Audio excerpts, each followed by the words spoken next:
Okay, 10, 9.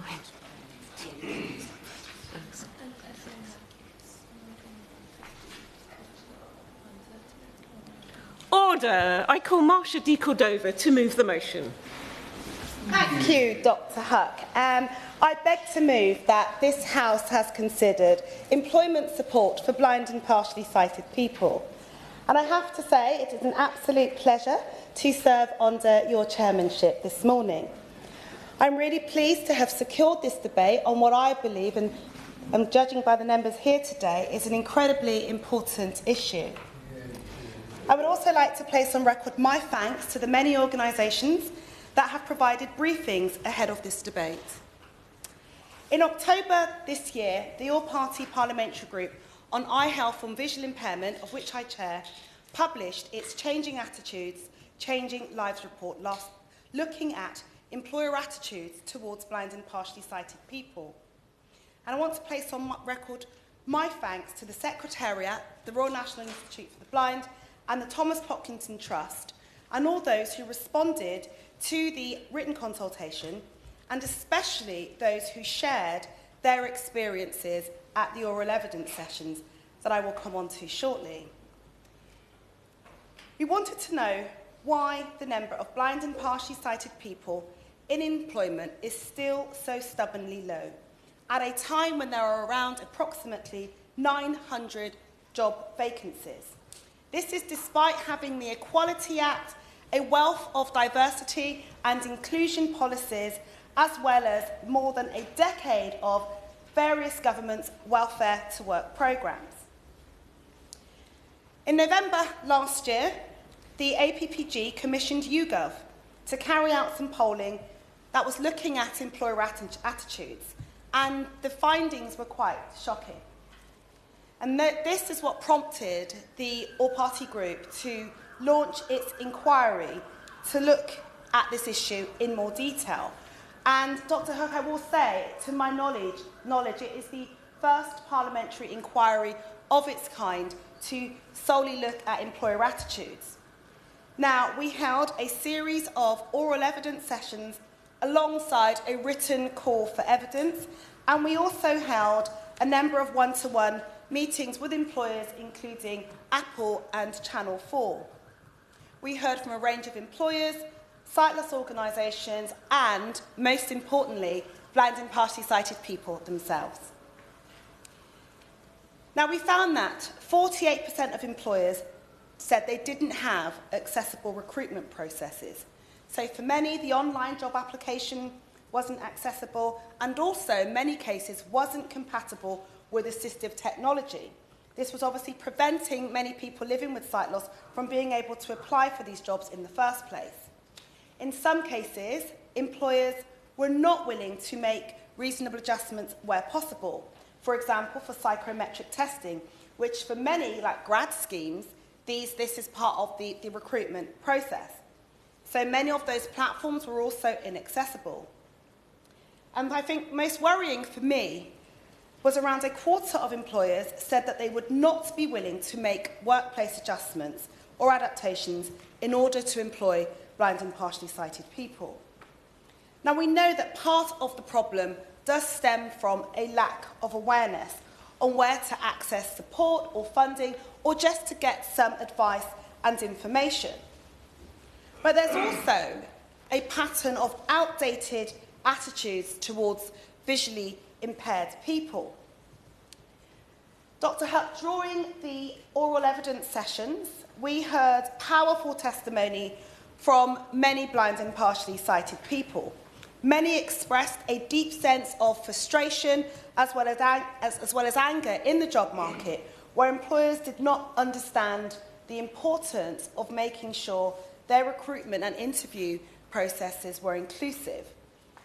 Websites were not accessible and application forms weren't provided in alternative formats. Many respondents had to face the dilemma as to whether they should or should not disclose their disability or even ask for reasonable adjustments during the interview process. And I know this from my own experience. I've always been in the camp that chooses to declare my visual impairment at the start, but not everybody had the confidence to do that based on their past experiences. Others said, basically, you know, the time it took to complete their applications and asking for that reasonable adjustment of extra time wasn't also granted.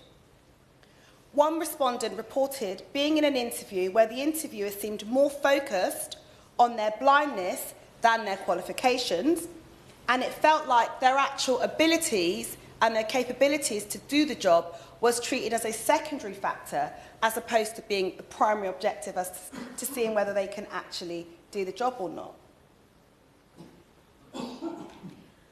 Whilst I'm speaking a lot about the recruitment and the application and the interview process, many also shared their frustrations about being in work and acquiring their sight loss, or being in work and wanting additional aids or adaptations to be made for them.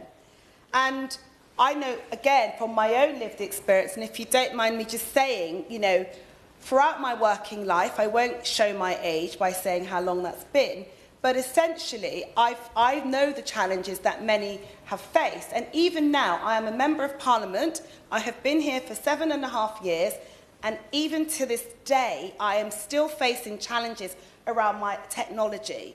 It causes a lot of stress, it causes worry. There are days I come into work and I'm not able to do my work as a Member of Parliament because my IT kit isn't working. More recently, I've had to just go further and just lodge a formal complaint, and I'm hoping by doing this, finally, I will be able to get all the kit that I need that will enable me to do my job as a Member of Parliament and represent my constituents as well in the same way that my colleagues can. Why we need action and change is because employment rates for people living with sight loss is at 42% compared to 82% for non-disabled people. The disability pay gap is around 17%, which basically equates to around we're working for 54 days unpaid every year. We know that the disability employment gap has remained at around 29 to 30% for more than a decade. And I just think this is hugely disrespectful, and also it's quite a disgrace because what we know is that employers are actually missing out on a wealth of talent. One of the respondents at our oral evidence session, who was quite senior in their workplace, said that they found that their visual impairment became less of a barrier the more senior they got, which is absolutely the right thing, but that should also start and should be applicable at the entry level of any job. We know the challenges of not getting the right support will have a negative impact on one's health and well-being, and there's clear evidence that suggests that good work improves health outcomes across people's lives, and also it protects them against social exclusion. Employment can bring not just better incomes, but financial stability, security, a greater sense of purpose, which in turn can lead to healthier diets and increased exercise, higher living standards, and most importantly, better mental health outcomes. Our report found some excellent examples of best practice as well, and I will just share a few of those examples with you. Roger told us that in his corporate workplace, screen reader software and ergonomic equipment enabled him to perform his tasks efficiently and have a supportive team who understood his needs and made him feel valued and included in his workplace. Another told us that as a member of the interview panel, guided the visually impaired person through the job process to the interview room and explained the layout of the room. One also shared that as they sat down, the interview panel described themselves and gave information about who they were. Now, I give these examples to show just what small adjustments can be done. They're not complicated, and they are absolutely not costly. As one respondent put it, it's not just about providing the tools, it's about creating a supportive environment where blind and partially sighted employees can thrive. Now, our Changing Attitudes, Changing Lives report makes a series of recommendations to fix what we believe is a broken system. And the key element of that is the need for a disability employment strategy setting out measures to improve employer attitudes and increase the number of blind and partially sighted people finding but also retaining work. And I would be grateful when my right honourable friend, the Minister, does respond, whether he would say he agrees with me that we need a clear strategy, and this really needs to be, in my view, a watershed moment in how we can improve employment opportunities and support. Another recommendation is for the government to partner with sightless organisations to develop best practice on recruitment and supporting blind and partially sighted people to enter but also to support them in work. And I do hope when the Minister does respond, he will agree to potentially looking at how he can do that. Other recommendations included reviewing the Equality Act 2010 to make sure it is fit for the 21st century and also for our modern labour market. You know, it's not just about government taking action, it's also about employers as well. And we want them to take practical steps to ensure that their workplaces are inclusive and also include producing documents and information in accessible formats. Naturally, we need to address the issues within the government's access to work scheme, including the current delays and backlogs. When access to work is working efficiently, it is probably the best form of employment support.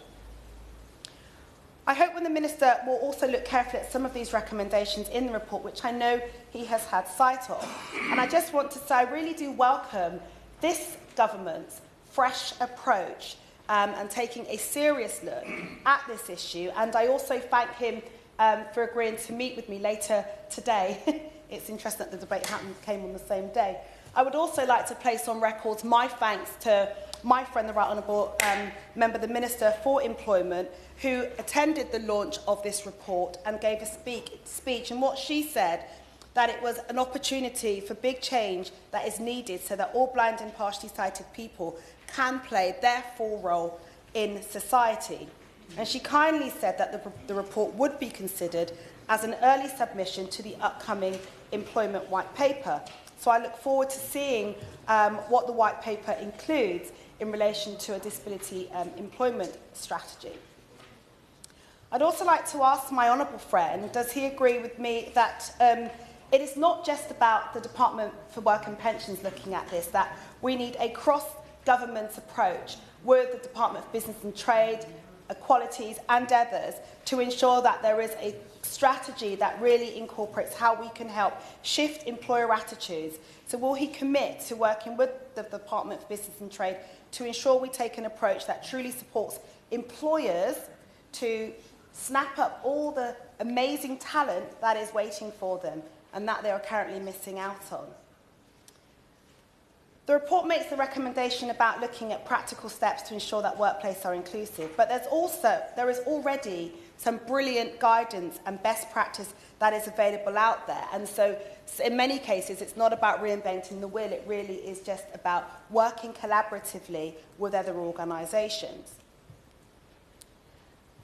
At the moment, we do subscribe to what is the accessibility standards when it comes to online spaces, and I'm really keen to know whether the government would consider looking at legislating to ensure that all websites meet an accessibility standard requirement.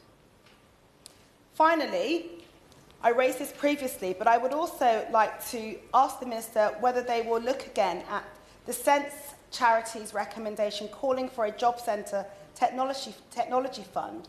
The fund would equip job centres with specialist assistive technology so that some disabled people who need to look for work, such as being able to use screen reading software, can do so in job centres. At the moment, no computers in job centres have specialist assistive technology. That to me seems like a nice and easy quick fix that can be implemented to make sure that those spaces are inclusive for people to look for work. I have to say I look forward to working with the Minister and his colleagues in implementing these recommendations and ensuring that Labour will deliver for all disabled people. At the end of the day, recruitment practices that are accessible and supporting workplaces is not about charity, it's just about doing what is absolutely right and just. It's also about helping employers and our economy benefit from the skills and talent that they're missing out of. I also want to just end by quoting one individual who appeared before us, and they said, "The more blind and partially sighted people there are in the workforce, the more public assumptions and attitudes will be challenged. This will benefit blind and partially sighted people of all ages and ultimately change attitudes, which is the biggest barrier to all of us thriving."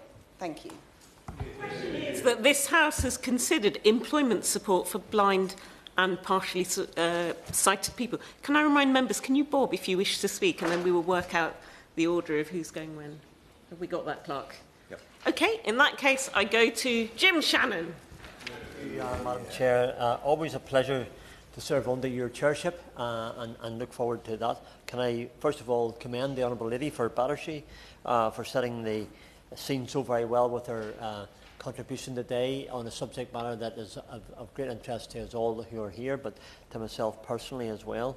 Also, I think it's only fair I should put on record my thanks to the Honourable Lady for her leadership as chair of the APPG. I think all the time that the Honourable Lady has been here, and she and I have known each other, I've always supported her in these debates. So usually in this side of the House, but now you've been elevated, so you have, you know. So we look forward to working strongly alongside the Honourable Lady and others in the years ahead of God's mercy.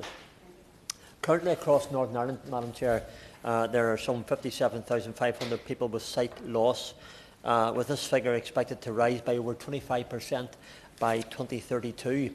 So I suppose today's debate sets the scene for the problem, but it also, I believe, gives us an opportunity to know what we need to do to reduce that 25% by 2032 and some of the things that I think are possible. The fact is that 50% of sight loss is preventable. And it's those preventable 50% that I want to refer to, if I can, please. And the message must be clear that eye tests are as necessary as any other health check. I work alongside very closely with the opticians in my town of Newton Ards in the constituency of Strangford. They come to me regularly with their ideas, and I always convey those ideas to the Health Minister in Northern Ireland and to the Secretary of State or the Minister here responsible here in Northern and Westminster here as well, because their ideas on what to do and some of the new machinery that they have. I can't remember what the actual technical term for it is, but it's the most up-to-date technology and machinery that the opticians of the day have, and we have that in Newton Ards. And so when it comes to doing a check in your eyes, they're phenomenal what can happen. I give two examples, if I can, of the importance of the optician's tests, and my question will probably be to the Minister, if he doesn't mind me asking just at the very beginning, will be what's been done to ensure that there are more tests, more optician's tests, even for those who perhaps maybe think they don't need the optician, but to make it, I don't want to make them mandatory because I think that would be the wrong thing to do, but to make them more accessible and more available, because I think if we do that, I had a gentleman come to see me one time, and he I know him quite well, and he says, Jim, I have an absolutely splitting headache. Because I said he didn't look very well, he's very pale, and I says, well, have you been to the doctor? He says, I have, and the doctor says, give me some headache tablets and so on. I says, well, where are you going now? And he says, well, I'm going to go to the opticians. Well, I says, you go to the optician and tell him what you've got, your headaches. It turned out that man, the optician, took his details, sent them directly from Newton Ards opticians up to Ulster Hospital in Dundalk, and he had a tumour the size of an apple in his head, and immediate surgery saved that man's life. Not the only one I have as an example. The second one I have is another person who I know quite well, was having headaches over a period of time and was having some blurred vision. Again, in our discussions, because she was coming to see me about benefits, and I said, look, I think you should go and see your optician, and she did. And the result of all that was that she also, unfortunately, fortunately, for what happened, they removed a tumour from her, saved her sight and saved her life. Two examples. If that can happen, what more can we do? We can, when I say we, I mean government can prevent the eye loss, and that 50%, if government can work early and make those appointments, I believe we can see great things happening. Back in June, the Department of Health in Northern Ireland has launched 2 new guides to support adults with sensory disabilities in Northern Ireland. I give some examples. I always do, Madam Chair, you know that, and others know that, which are helpful in this debate that the Minister perhaps can take on board. Known as Care Pathways, the new resources map out the care and treatment users can expect from professionals and support organisations to help them manage their conditions.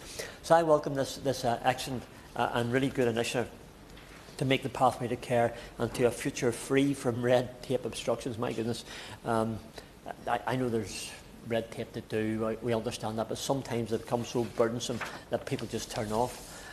These guides were released in tandem with the Royal National Institute for the Blind and other charitable groups, and they support and the support that they provide for blind and partially sighted people by the charitable sector is phenomenal. They should be thanked for stepping up and often filling the breach, as they so often do. I recently read on the RNIB website for Northern Ireland that they have a Skill Set RNIB 2023 scheme, excuse me, which is a Northern Ireland-based pre-employment initiative, which offers opportunities that we are seeking to gain employment for the first time, or if you're unable to continue working in your current job due to sight. The Honourable Lady referred to some of the problems that she experiences coming to work and how the technology lets down. Well, these are schemes which, in tandem with the government department back home, with the RNIB, can come up with some ideas to address those issues directly, helpfully, and enable people to find work and something that can encourage them in their everyday life. I'm also aware of the DWP Access to Work scheme, which is operated through the Department for Communities in Northern Ireland. Access to work can contribute towards any supplementary employment costs that result from a disability. Again, sometimes we come and we present cases, but there are things that governments do, both back home in the Northern Ireland Assembly, but also here, and I believe that DWP Access to Work scheme, it is available for any paid job, part-time or full-time, permanent or temporary. Thank you. Yeah. Thank the Honourable Member for giving me just when he's on the issue about what needs to be done, pathway to work, etc. Would you agree with me that potential employers need to understand basically 2 things? One is that they could be in breach of the law if they carry out some of the activities that prevent partially sighted or blind people getting employment. But secondly, they could be overlooking some of the better qualified candidates for employment. So either way, they will lose unless they take account of this very worthwhile debate and the need to ensure that they comply.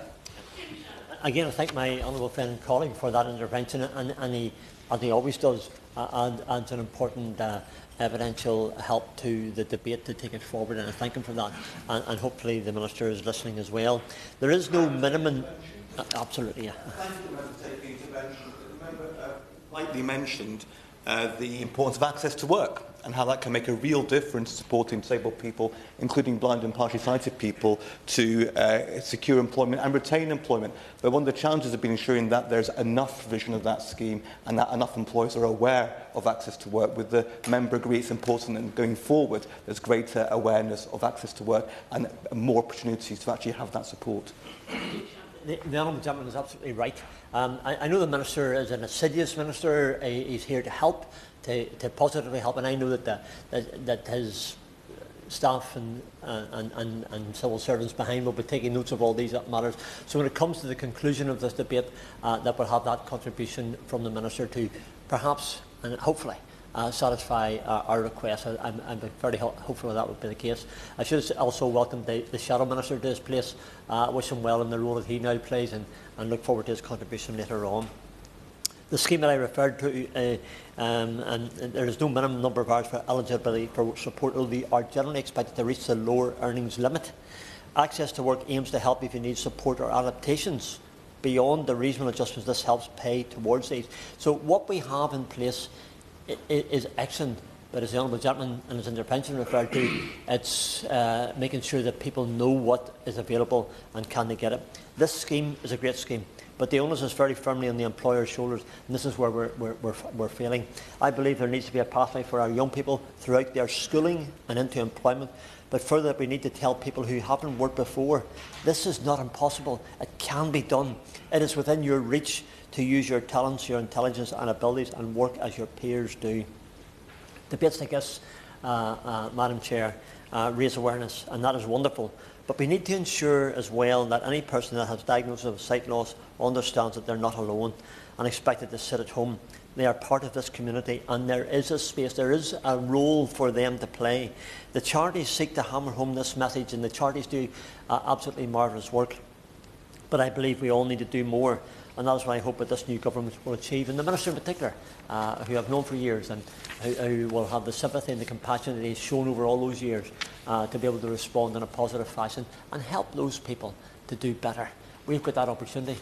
Government has that opportunity. Let's do it. Thank you. Baker. Thank you, Dr. Hook. It's a pleasure to serve under your chairship, and can I congratulate my honourable friend, the member for Battersea, not only for securing this debate this morning on such an important topic, but also for her skill and her commitment in leading the all-party parliamentary group for eye health and visual impairment. The APPG is such an important group to ensure the voices of blind and partially sighted people are heard in this Parliament. And having been a member of the cross-party group on visual impairment in the Scottish Parliament for many years, I'm delighted to find that the APPG here is also such an effective forum for advancing key policy areas for people with visual impairment. Amongst these, changing attitudes of employers and increasing employment opportunities for blind and partially sighted people is vital for all the reasons my honourable friend has set out in her excellent speech opening this debate, and which are highlighted in the hugely important Changing Attitudes, Changing Lives report. And as an MP for a Scottish constituency, I'm keenly aware that this issue is as important for people with visual impairment in Scotland as it is in the rest of the UK. And the member for Strangford, in his excellent speech, was quite right to point out there is important work for the devolved administrations to do in this area as well, because only around 1 in 4 blind and partially sighted people in Scotland are in paid employment. RNIB Scotland research shows that there are around 9,000 registered blind and partially sighted people of working age in Scotland. Only around 2,000 are in work, so as many as 78% are not employed. So for blind and partially sighted people in Scotland, the disability employment gap is particularly acute. And my honourable friend, the member for Battersea, also rightly highlighted the issue of the disability pay gap and the inequality this also contributes to in our society. So, Madam Chair, this is a huge opportunity cost, not only to those people with visual impairment who want to work but can't find work, but also to our society as a whole. In my career before my election to this place, I was fortunate to work at the charity Sight Scotland. A number of our services employed blind and partially sighted people, and they were valued members of our team not only as experts by experience, but also because of their individual skills and their knowledge, as they would be assets in any workplace where they were employed. And during my time at the charity, we also conducted research into the social isolation experienced by too many people with visual impairment, with our research showing 90% of respondents had experienced loneliness. And I think it's important to recognise increasing employment opportunities not only helps counter the issues of low income and poverty still affecting far too many blind and partially sighted people, but being in work, having a workplace to go to, working alongside colleagues helps tackle isolation, promotes inclusion and improves quality of life for people with visual impairment in so many other ways as well. So it's vital we create far fairer access to employment for blind and partially sighted people and ensure the support is in place for them and for potential employers to achieve this. In my own constituency, the charity Seascape supports over 4,000 people each year through rehabilitation, through aids and equipment and accessible technology. And these kinds of support are essential to achieve inclusion in the workplace. The work of Seascape is transformational for so many blind and partially sighted people, not only in Glenrothes and Mid-Fife, but throughout the whole Kingdom of Fife, and hugely valued by all our community.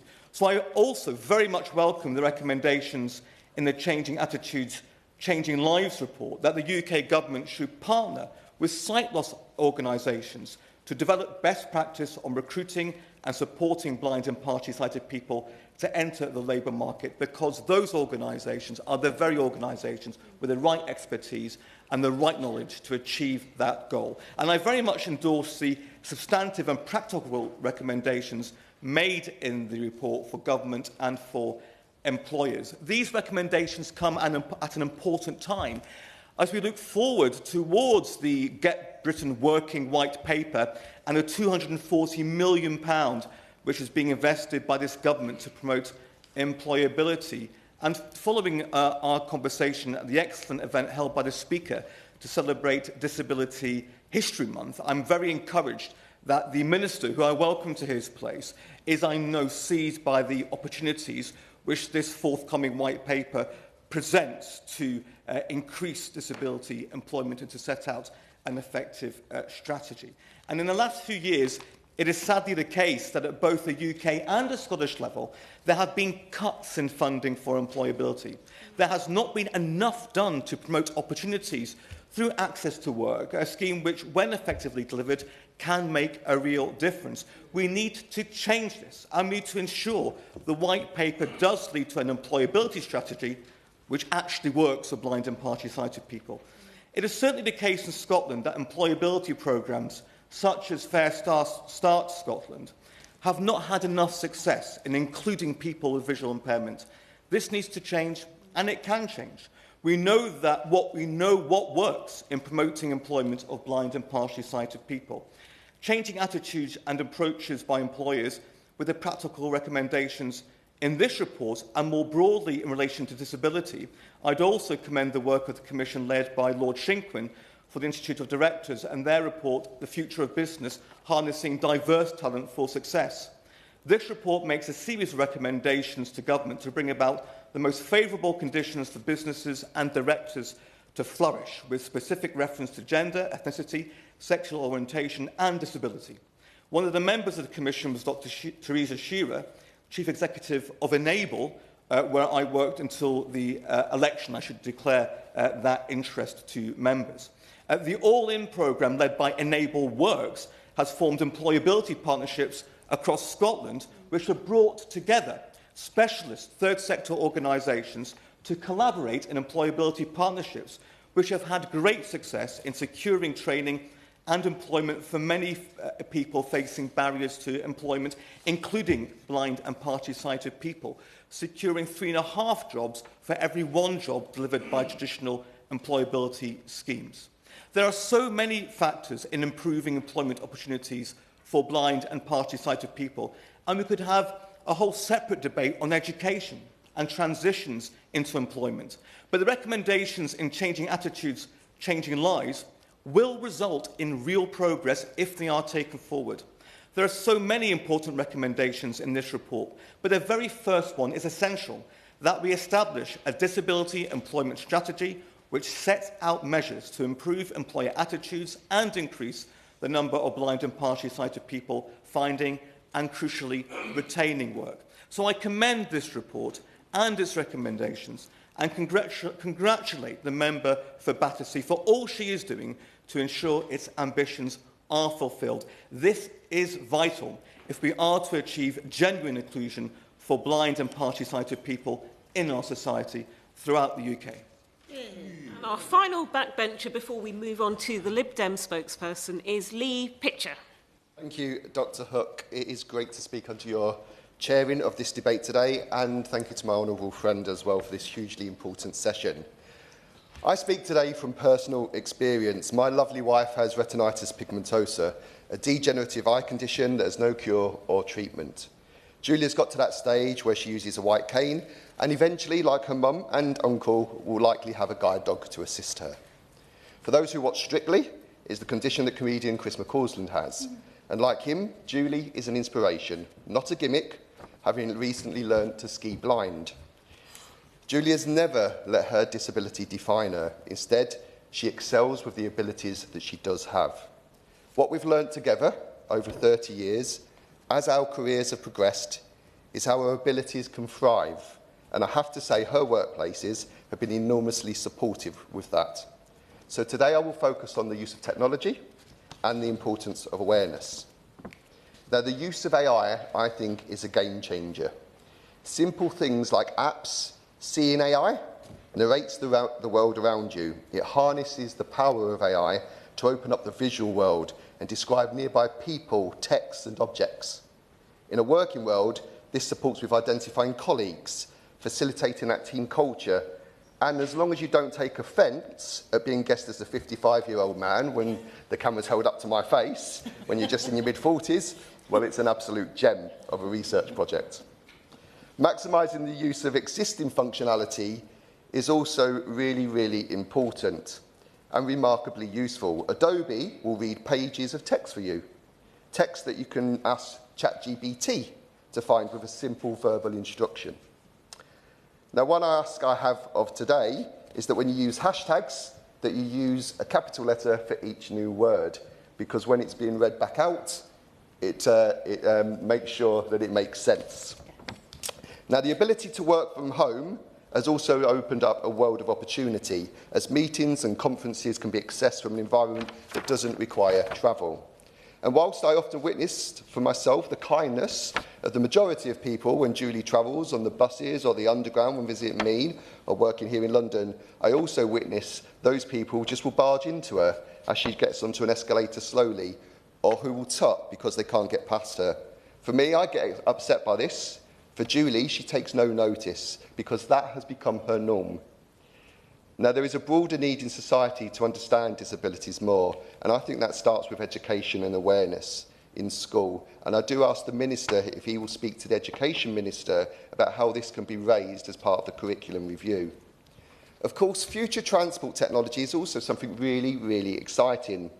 It may well be that when you do have to travel in the future, you can jump into your own driverless vehicle and travel to your destination. Now, Julie and I have seen that in operation ourselves when visiting San Francisco and seeing a driverless taxi for the first time. And whilst the thought can be quite scary at the moment, culturally, it does offer a different kind of hope for travel independence in the future, and we should start to embrace what is out there across the globe. Finally, it's great having all of these technologies and the ability to work from anywhere and in any part of the world. And it's also great to hear that the world is changing. But having things there, you can, of course. Can I fight my other friend? He's making a fantastic speech, and I'm really pleased that he's giving light to the space of technology. Because I wonder if he agrees with me that so many of these technology companies have actually cottoned on to the fact that actually if they make their products inclusive, actually it's better business for them. So does he agree with people like Apple and Microsoft and others are actually leading the way in terms of ensuring their apps, devices, iPads, etc., are accessible, which really will help not just blind and partially sighted people, but disabled people as a whole into work. Thank you, and absolutely, I couldn't agree more. Thank you for that intervention. Yes, I think there is a whole world out there of innovation with people like Apple and Microsoft, and we do need to embrace that, and we need to find a way to channel that into everyday society and use. So finally, yes, it's great having all of these technologies out there and the ability to work from anywhere in the world, but having them out there is just not enough. In fact, what we need to do is find a way that we allow people to be able to know about them and to use them. Now, the amazing work of places like the RNIB, Guide Dogs, and here and in my area of Doncaster, the Partially Sighted Society are just incredible. They make us aware of what can be done at home and at work through the use of technology in particular. Now, our challenge, and the challenge for the 2 million Julies out there in the UK, is how do we amplify that work of those organisations to improve employment support for blind and partially sighted people even more when it comes to understanding those technologies and those processes that help to give opportunities for all and allow everyone to survive. And I asked the Minister how we might raise awareness of AI use in the workplace to support adjustments to maximise those opportunities. Now, Dr. HoC, I'd like to finish with this. If I can ask you to imagine a picture in your mind of Julie, the first time on that slope, carefully traversing the snow and the ice and the undulations with her white cane, and then ditching that cane for ski poles to come hurtling down the mountainside with skill, talent and ability. The wow you see on our children's faces says it all. She is a role model and an inspiration. Anything is achievable with determination and the right support and resources around you. Let's make sure that everyone gets that opportunity to apply those abilities at home when travelling to and from work and at work. I want to see a world and a place where that wow is visible every day in the workplace. Thank you. First of our three frontbenchers, we go to Steve Darling from the Liberal Democrats. Thank you, Dr. Huck, for your sterling chairmanship of this committee, and I would also like to thank the member for Battersea for obtaining this debate, as it's an extremely important issue, and particularly in light of the report that was recently published. It's extremely helpful that this matter has been debated, and the opportunity to engage with the Minister is here before us today. So thank you so much for this opportunity. As somebody who's spokesperson for the Liberal Democrats on DWP, but also registered blind, I hope I can bring something to the table here today. I'm sorry to say that, sadly, there is still significant discrimination, as has been alluded to already through the debate. Whether it's taxis, hotels or restaurants, these are the pinch points that often people going about their business as a disabled person will often hit those hurdles. However, I must say, as been alluded to, the kindness of strangers is out there. Before I had my guide dog, occasionally I would try and use the Underground in London, and I would always get my belief in humanity reaffirmed by that, as there was such kindness from strangers and much milk of human kindness out there. But to the business today, as spokesman for the Liberal Democrats, I would like to particularly endorse the findings of the report that we're debating today, and I would like to say that the most important issue for us is making sure that we're doing with people rather than to people, and that co-design is extremely important. Also, we need to make sure that part of this agenda is tackling discrimination. And that needs to be part of our agenda, because sadly discrimination is live and well, and the legislation needs strengthening that is out there at present. I would also state that part of this challenge that we have is the legacy of the last more than a decade Conservative-led governments, where these issues have not been tackled. And one area that is particularly challenging is mental health issues, because of the challenges that you face, the hurdles in your life that you face as somebody who's blind or partially sighted. The black dog of depression and mental health issues can be not very far away from you. So we need to be alive to that, and that part of enhancing our mental health services is part of the way that we can see a real step change in support as part of this general approach. Once upon a time, I went to the Royal National College for the Blind in Hereford in the 80s. So I belonged to the 1980s Royal National College Facebook page. And I used that membership as a reach out when I was aware that this debate was coming up, to reach out to former people who'd gone to that college along with myself, to see what their world was like now that they were probably 50-something as I am, and how the world had treated them. And whilst a number of them had had positive employment experiences, a number of them had found real challenges. Somebody who was in their 50s shared with me that had less than a year's gainful employment during their life, which is really very shocking. They found that they were able to find voluntary work, but that longer-term employment, there were blockages in the way. And access to work is a significant area. I'd just like to touch on that briefly, where the delays on access to work have doubled to more than 55,000 at present, and that does need tackling as a real issue for us to be able to drive that positive change that we want to see. Also, the Disability Confident Employer Scheme is another area that colleagues have spoken to me about from Royal National College, where they're not sure if it's just virtue signalling or whether it's the paper worth the paper that it's not written on. Please do, thank you.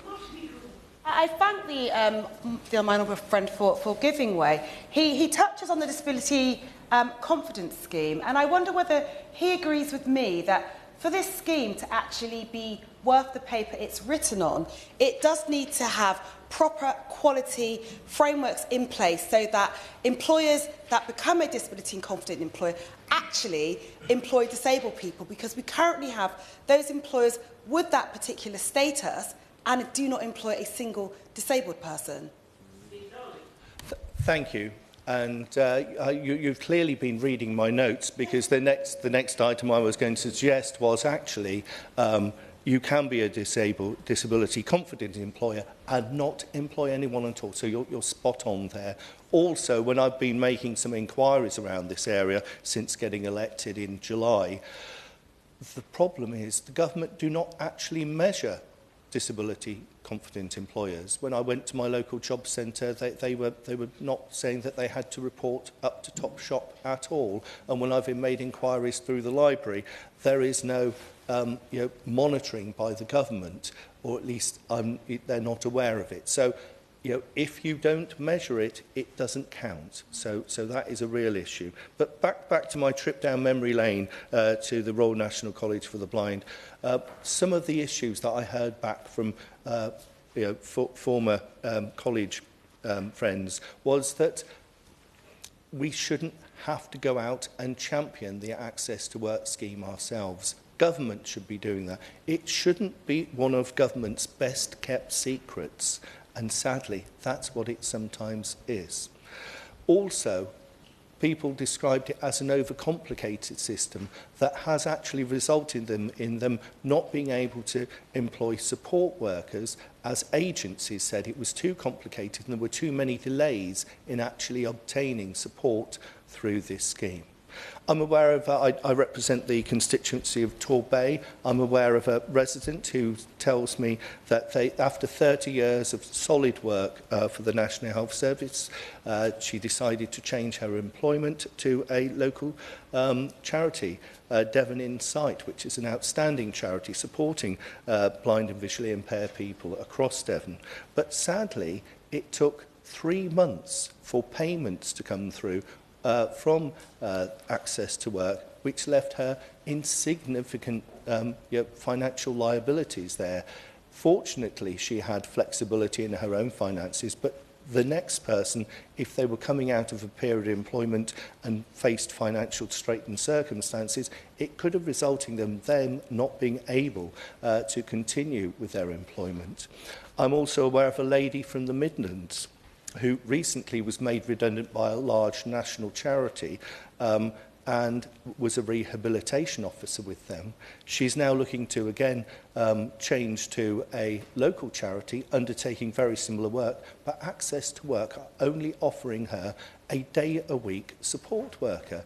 And this is impacting on her personal well-being as she's having to take up the cudgels and battle them over what seems a bizarre offer of help. Going back to what I'd like to challenge the Minister on, it is making sure that how are we ensuring that we are, when designing new schemes, working with people. I'd welcome some assurances with that. Also, I'd like some assurances around a project plan for Access to Work. I mentioned earlier on that there's 55,000 people who are actually in a backlog. I'd welcome assurances from the Minister of how we are going to tackle that, a project plan to do that within a reasonable length of time, and how they've done the sums around that, and what assurance can you give when they will be up to a 28-day turnaround. And then finally, I'd like some assurances from the Minister around the disability confident employer, so that it can be a scheme that is valuable, drives positive change, and most of all, drives positive culture change in our society, so that people who are blind or partially sighted can play the active part within our communities that they should be undertaking. Thank you, Chair. Kruger. Thank you very much indeed. It's a pleasure to serve under you, Madam Chair. And I pay tribute to the honourable member who just spoke, who had powerful testimony about the enormous opportunities and barriers that we face in this space, but particularly to the honourable member for Battersea. And I think the work that she has done on this topic in her time in Parliament is a real tribute to her, and she is she serves her constituents and this community very well. I also was struck by the honourable member's very interesting speech about the opportunities of AI, and I opened my eyes to the huge barriers that blind and partially sighted people have suffered, and how technology is helping to overcome those barriers. And I pay tribute to his wife. Learning to ski with partial sight is a tremendous achievement, so all credit to her. Now, Madam Chair, I want to echo the points made by other honourable members about the absolute imperative that we have to overcome, to reduce the barriers that blind and partially sighted people have in gaining work and progression in the workplace.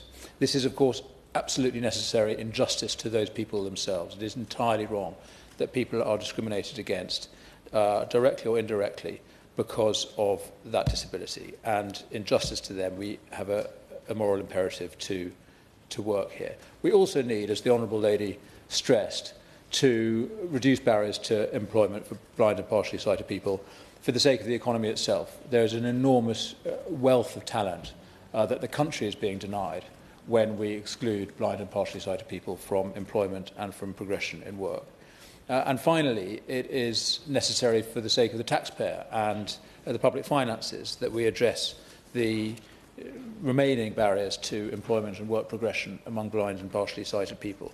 The Disability Benefits Bill that we face as a country is simply unsustainable. It's been rising sharply in recent years and is projected to rise to unsustainable levels over the course of this Parliament. A 56% rise in health and disability benefits, which will cost us an additional £27 billion on current trajectories over the course of this Parliament if change doesn't happen.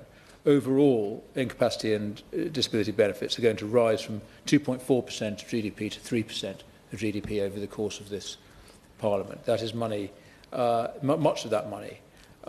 It would be so much better to be spending in other spaces, because we can ensure that those people who are currently excluded from the workforce are able to gain employment and to reduce dependence on benefits.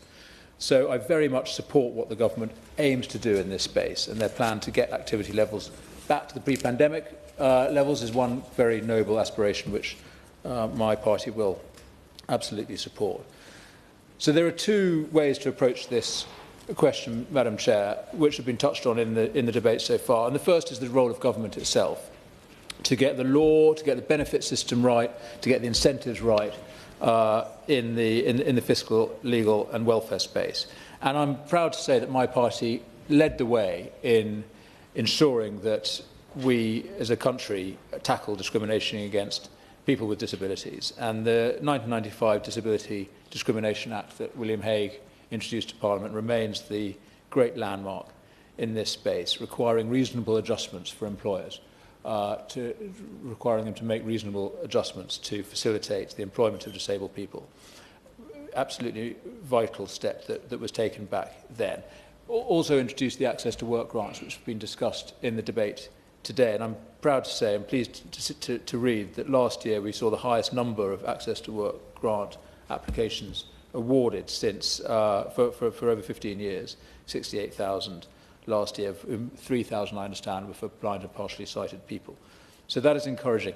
Nevertheless, we clearly need to go further with access to work, as we've heard in the debate today. And just to mention a couple of innovations that were introduced towards the end of the last Parliament, the health adjustment passports, which are aimed to reduce the time that it takes people to gain to apply for and to receive an Access to Work award, because it means that people can take the statement of their disabilities and the necessary adjustments from one employer to another. It's a very helpful and practical innovation that has been introduced and I understand is now in force.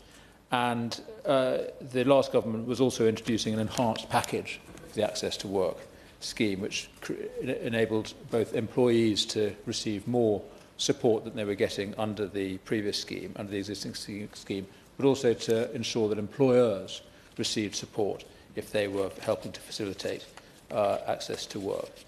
But clearly the process remains onerous and complex in a way that it shouldn't, and this is a condition that applies, I'm afraid to say, across our benefit system. A very complex, difficult application process. It only very recently went online. I understand it's only just become possible to apply for access to work digitally, so for all people. So I think clearly improvements need to be made, and I'm very concerned about the extent of the backlog in the application process, which clearly began in the last Parliament and is continuing now. So in September 2023, 22,000 applications remained outstanding. In May 2024, 37,000, and now, or in October 2024, it's 56,000. So there's clearly very significant problems in the process of processing these applications, and I'd be interested in the Minister's views on why that is and what can be done to reduce that backlog. We also need to ensure that the conditionality and the incentives in the benefit system and in employment support are robust and sensitive. And I'm very much looking forward to the white paper that is forthcoming to see how that will be achieved. I recognise the Honourable Lady is recommending a review of the Equalities Act, and I would welcome contributions there. It would be very interesting to see what is suggested in terms of improving that legislation. But, Madam Chair, I am concerned about proposals that rely on tightening laws, on as it were, strengthening the stick side of this arrangement. Because, as the Honourable Lady herself said, there have been a lot of laws and a lot of programmes have been introduced to support blind and partially sighted people, people with disabilities, into employment, and yet we still have significant problems in helping those people to access work and to progress in work. And it just strikes me that rules will only take us so far. And actually it struck me as the Honourable Gentleman was talking about the role of technology. The technology will only take us so far as well. And I think there is a danger that we look to, as it were, technical solutions, whether that's in the law or in technology itself, that really let us off the hook for what really needs to be done. And I would gently point out that there is the phenomenon of crowding out. There is the danger whereby statutory action can diminish the voluntary action that needs to be taken by people, in this case by employers, to do the right thing. And this is the second approach that is so crucial to this space, and I'm very pleased that this was the focus of the Honourable Lady's report and of the debate today. Really, we need to be looking at the attitudes and culture of employers more than the obligations and the systemic responses that government can make. Of course, government significantly influences the attitude of employers. But the fact is, and I quote from the Royal National Institute for Blind People, there are no hard and fast rules in terms of supporting people, disabled people at work. And we should avoid, I quote, we should avoid making assumptions about what blind and partially sighted people can do. And that's why, ultimately, what we need is a flexible approach in which employers themselves use their imagination and intelligence in consultation with employees to develop the right access for blind and partially sighted people in the workplace. And the way to do that is, of course, to stress the opportunity, the benefits that employers will reap, and frankly, how easy it is. I was very struck by the Honourable Lady's story of what good looks like in the workplace. It simply sounds like human beings being human towards each other, being genuinely inclusive, to ensuring that people help their colleagues to literally navigate the workplace. And one can imagine the enormous benefit to that workplace, to all employees, when you have a culture of inclusivity and generosity, like the Honourable Lady described in that story. And so the key, Madam Chair, is clearly awareness. Much of the changes that are needed to make workplaces accessible are not difficult. They just need to be done deliberately and as part of the policy of the government. And that's why I very much welcome the practical recommendations that the Honourable Lady's report made, and I look forward to seeing what the white paper will do to implement them. By the way, I want to say how much firstly, I respect the honourable member, the Minister, and his colleagues, who I know are absolutely, genuinely dedicated to improving employment and employability. I'm pleased to see what's been trailed for the white paper, the focus on skills, focus on devolution and on empowering local communities, and indeed the focus on ensuring opportunities for young people. My concern is, and I very much hope that the white paper will work with employers in the spirit of this report that we're debating today, rather than against them. I am concerned by the policies that have been announced by this government so far with respect to employers. There's thousands of pounds taxation on every job through the National Insurance rise, and new burdens on employers being created with the Employment Rights Bill. These are not good portents for an employer-friendly focus. Nevertheless, in this space, I think we are in agreement about the direction of travel that needs to be taken, and I very much hope that my party will be able to work with the government to ensure that we progress the very helpful recommendations the honourable lady has made. Thank you. Minister, Sir Stephen Tim. Thank you very much, Dr. HoC. I'm delighted to be serving under your chairmanship this morning, and I also want to congratulate my honourable friend on securing this important and illuminating debate and on the way she introduced it. She's got a very deep commitment in this area, as I know from her work on the all-party parliamentary group, and I commend that work, long-term work now, and commend also the support of RNIB and the Thomas Pocklington Trust in providing the secretariat for that group. And I really welcome the personal experiences that we've heard about in this debate. The Honourable Member for Torbay is absolutely right to remind us of the continuing problem of discrimination in work. It hasn't gone away. It is still an issue that needs to be addressed. He's right to remind us of that. And it was great to hear about Julie's experience of skiing. I would just say, and my honourable friend made this point very powerfully, I think that I visited the Paralympics in Paris in the summer, and it was an inspiring couple of days just to see the accomplishments of people who are disabled, just how much potential they have to contribute. And he's absolutely right. We need to do more to realise that potential in our economy and in our society. I just want to make the point that I'm familiar with the work of, we all know about the RNIB. I'm familiar also with the work of the Thomas Pocklington Trust, thanks to my former constituent, Helen Mitchell, who's one of its trustees, and she arranged for me to pay a very useful and informative visit to its headquarters last year, and I paid tribute to its work.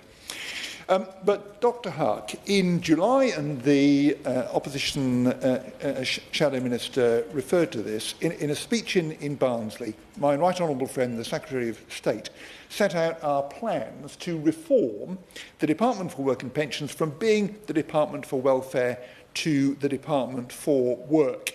Our ambition, an 80% rate of employment, which would be the highest that we've ever achieved in the UK. And the Honourable Member for East Wiltshire is absolutely right to remind us that the current rate of economic activity is still less than it was before the pandemic. We've still got a good deal of ground to make up.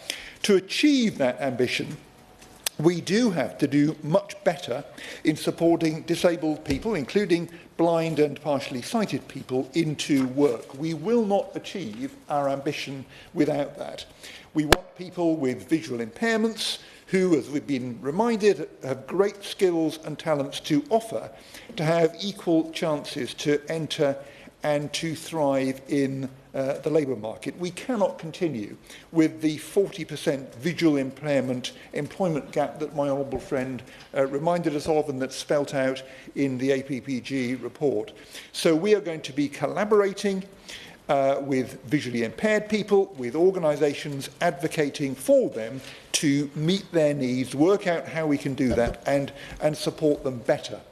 We don't want people with visual impairments having to give up work, as is too often the case. The Honourable Member for Torbay told us very helpfully about the experience of people who he was at college with in the 1980s. We want people to be able to stay in work, not have to give it up. If they do lose their job, to be able to get back into work and then, having gone into work, to progress and to do well.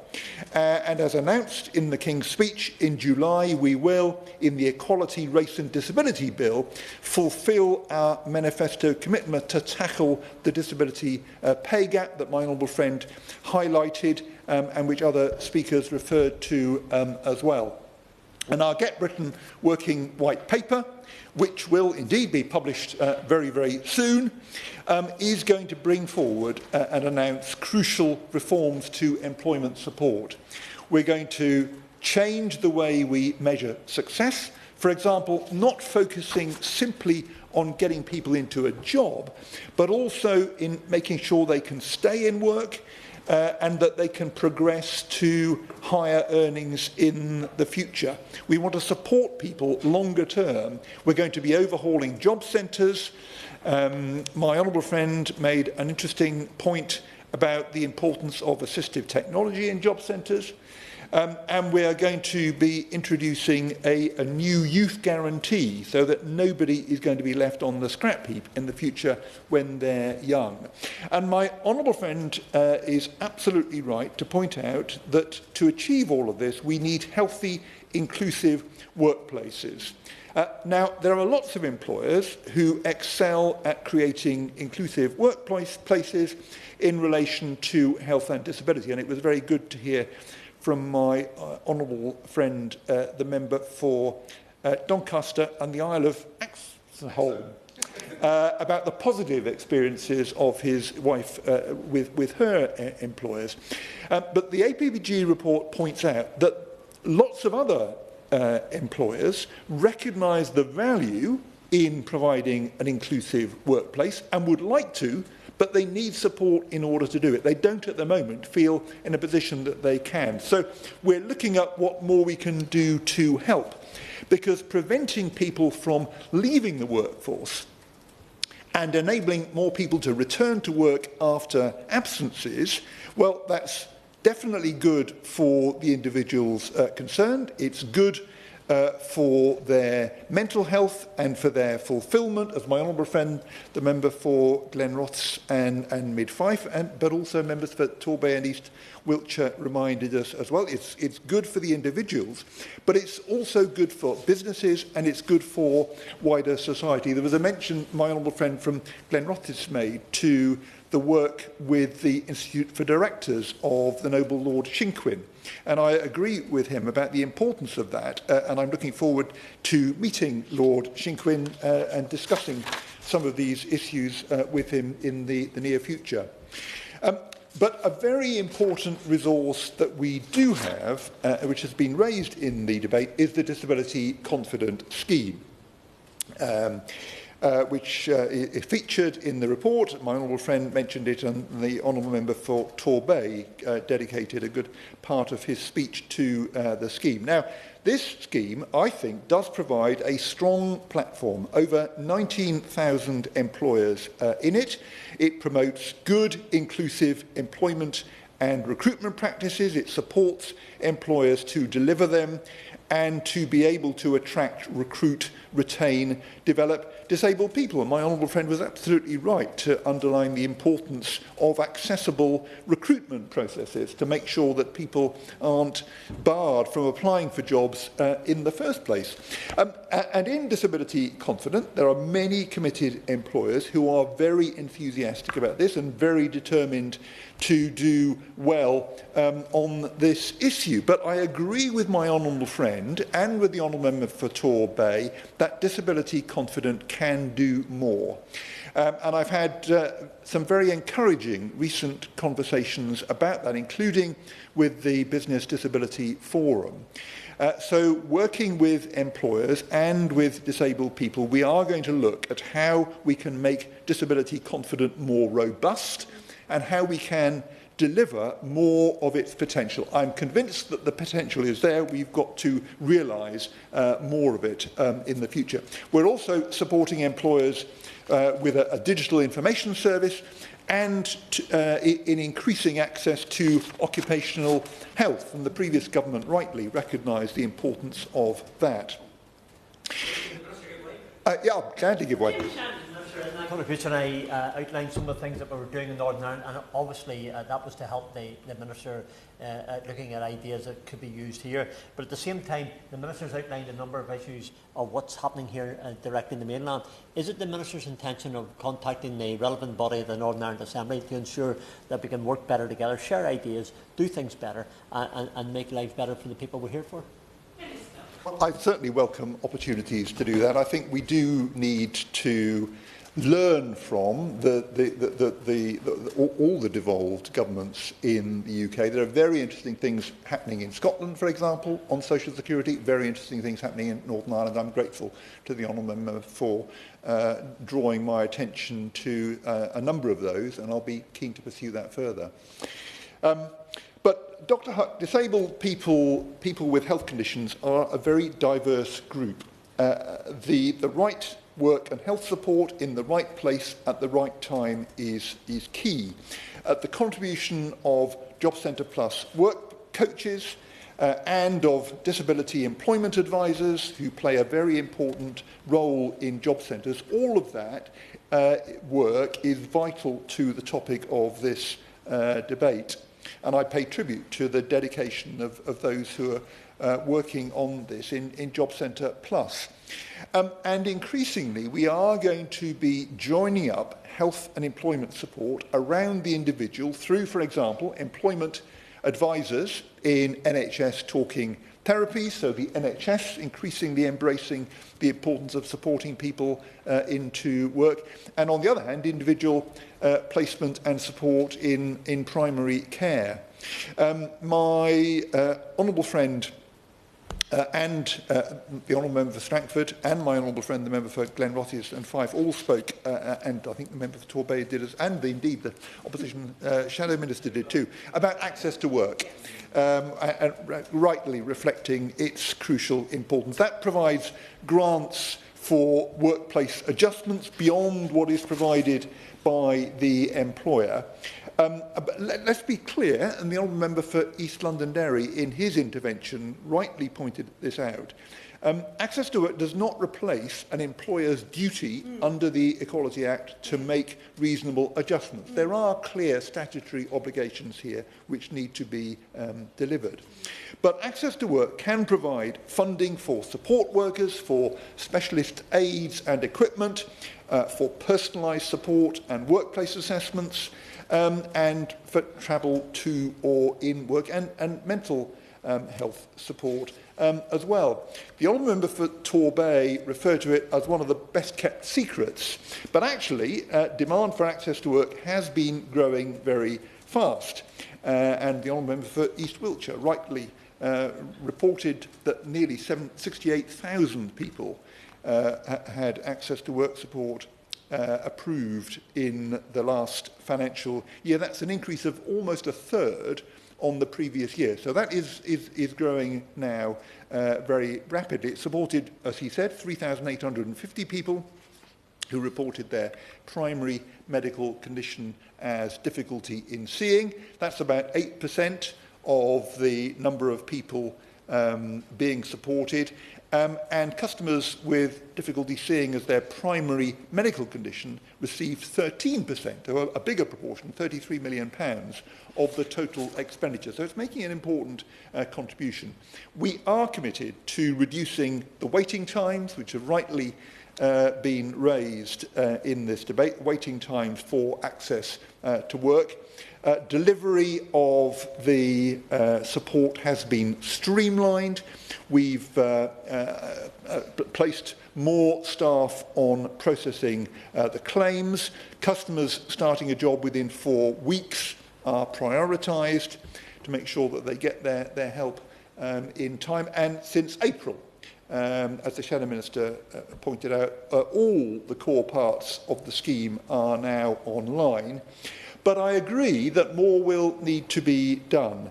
And I really welcome the engagement of all those who've taken part in this debate on this task, and I welcome continuing pressure from them to make sure that access to work delivers its potential. The APPG report rightly referred, and this has been highlighted in the debate as well, the importance of technology in enabling visually impaired people to be in work. The report specifically mentioned text-to-speech software. Last week I visited Sense College in Loughborough, which is a facility originally developed by RNIB, and a visually impaired student there was showing me the Zoom text application, which I confess I wasn't aware of previously at all, using it to magnify the text he was looking at on a screen, and he was also using it to manage a document over two screens. And was commending its helpfulness to me.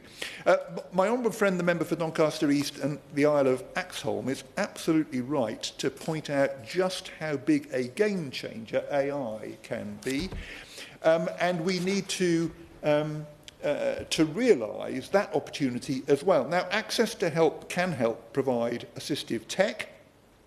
But as my honourable friend pointed out in her intervention, increasingly suppliers like Apple and Microsoft are bundling assistive tech with their standard products, partly because, as she says, it helps all users and makes the products easier to use for everybody. And this technology is coming on in leaps and bounds. It's moving very, very fast, and we need to make sure that people have access to it. So I am looking at the moment at what government can do in this area in making the technology better known, because a lot of people who probably have it in their devices don't know it's there. Perhaps making some of the support more readily available than it is at the moment in cases where it's not bundled in with the standard products, and maybe on occasion commissioning research to tackle a specific accessibility problem. So we are thinking about this, and I'll welcome ideas and suggestions from members who've taken part in this debate and others about what more we can do. So Dr. Huck, my honourable friend, and the other speakers in this debate are absolutely right to point out how much more we need to do to support blind and partially sighted people into employment, to enable them both to achieve their aspirations, but also to make their full contribution to our society and to our economy. That's in their interest, but it's in all of our interests. And I very much hope, and I'm encouraged by what the Shadow Minister said about this, I very much hope that when honourable members read the Get Britain Working White Paper, as they will soon be able to do, they will agree that we are taking the right steps towards reaching that goal. To conclude and respond to all that, Marcia B. Cordova, mover of the motion. Thank you, Dr. Huck. And can I firstly thank all honourable members and right honourable members for their contributions. That includes the honourable member for Strangford, the honourable member for Glenrothes and Mid-Fife, the member for Doncaster East and Isle of Oxford. Axo, there you go. The member for Torbay, and also the Shadow Minister, the member for East Wiltshire. I also want to just congratulate my right honourable friend for his response to this important debate, but also it really came across his commitment to this issue and the drive to want to make the change. I think it has been a really good debate. Every contribution brought something different and also quite important, particularly around the opportunities around technology. I'm a big advocate, forgive me, of Apple. Apple changed my life, basically. When the iPhone and the iPad came out, it meant I could read newspapers, finally. There are other providers out there, obviously, but it did really change my life. And so making use of AI is also important. I recently met with a company called Be My Eyes, and I was bowled over just about how AI could work. It literally, you put these pretty swanky glasses on, and it will look down and read everything in front of you or describe what's around you. These things are going to be game-changing once they come on to everybody. But I also want to thank my honourable friend for his tips around skiing. I'm going to have a proper chat with him because it has been one of the things that I've always wanted to do, and I was held back. But hearing that your wife is doing it, I am absolutely up for it now. So I'm going to make sure. But, you know, on the more serious point, you know, it's a shame that in 2024 that we are still debating this issue. But I have to say, after 14 years, it is truly amazing that we now have a Labour government that is committing to want to bring about fresh change, not only for blind and partially sighted people, but more importantly for disabled people as a whole when it comes to engaging in the labour market. I absolutely want to thank my friend, the Honourable Minister for Social Security and Disabled People. He is also a friend, and I know he is a good listener because I do talk his ear off on these issues a lot. But nonetheless, he's also a man of action, and so I look forward to working with him and his colleagues. I also just want to press the final point that this isn't just about the Department for Work and Pensions, it's about working cross-government, in particular with the Department for Business and Trade, Education and Health and Social Care, so we can truly bring about that transformative change that will lead to changing attitudes, but most importantly, changing lives. I beg to move. That this House has considered employment support for blind and partially sighted people. As many as are of that opinion say aye. Aye. Of the contrary, no. I think the ayes have it. I think the ayes have it. Order, order.